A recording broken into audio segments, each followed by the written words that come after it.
$500 million in gold at the heart of a legal battle between a U.S. salvage team out of Tampa, Florida, and the British government.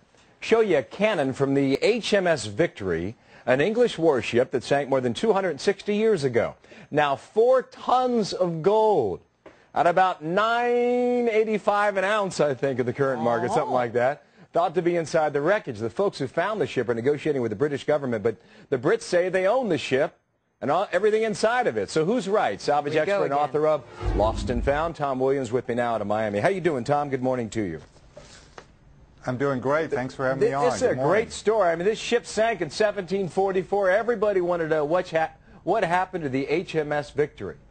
And now we know.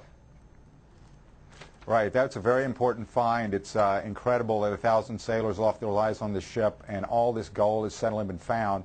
And that's what my book, Lost and Found, is all about. I'm an author, and I wrote this book, Lost and Found.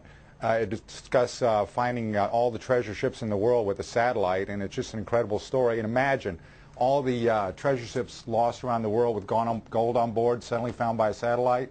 And often people are wondering, how's all this stuff suddenly being found? How can this suddenly be popping up everywhere? Why do you think it's happening, Tom? I think because it could be a new technology. I think looking down from space from a satellite, you could actually start finding these things, scanning the Earth with microwaves. So it's the technology that leads people to find them a lot easier than they did in years past? Oh, yeah. In years past, you'd have to drag a magnometer behind a boat and look for signatures. Like old cannons would trigger a magnometer, and that's how folks would find things. Mel Fisher did that when he found the Atocha off the Marquesas and the Keys. He was dragging a magnometer looking for cannons, and when the cannon spiked a register on the ship, they would go down and look. Then they dove down and looked for the old cannons for serial numbers, and they found the Atocha serial numbers. They knew, bingo, there we go, and they found the right ship. And they did that through technology then? Well, that was the technology, basically dragging a mine detector behind a boat and looking for metal to pop, and they found it. Wow, that's interesting. The premise for my book is this oil company in Texas has launched a satellite to look for oil fields, and after a year it's not working, so these guys reprogram it to look for gold mining sites, and by accident it finds all the old lost shipwrecks with treasure on board. And this is fiction, but according to Ron Poley from Extreme Boats magazine, he said this is fiction, but someone at NASA could turn it into reality. So it's really exciting and makes you wonder, with all this stuff popping up all over the world, what technology is really being used. Well, what else is popping up, Tom? We're talking about the Victory today.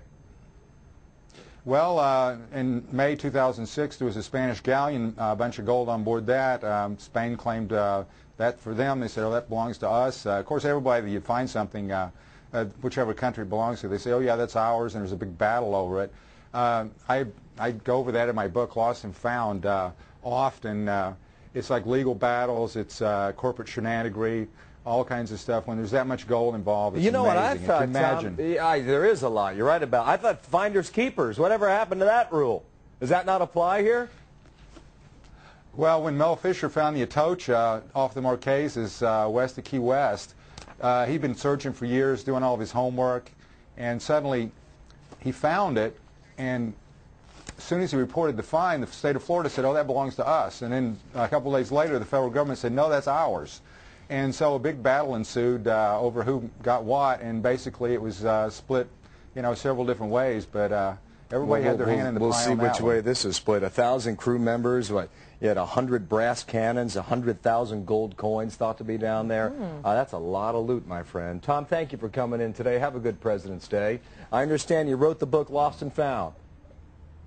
Right, Lost and Found. Tongue-in-cheek, I was just kidding, Tom. I just wanted to give you a plug there. Understood. Thank you very much, sir, for coming in today.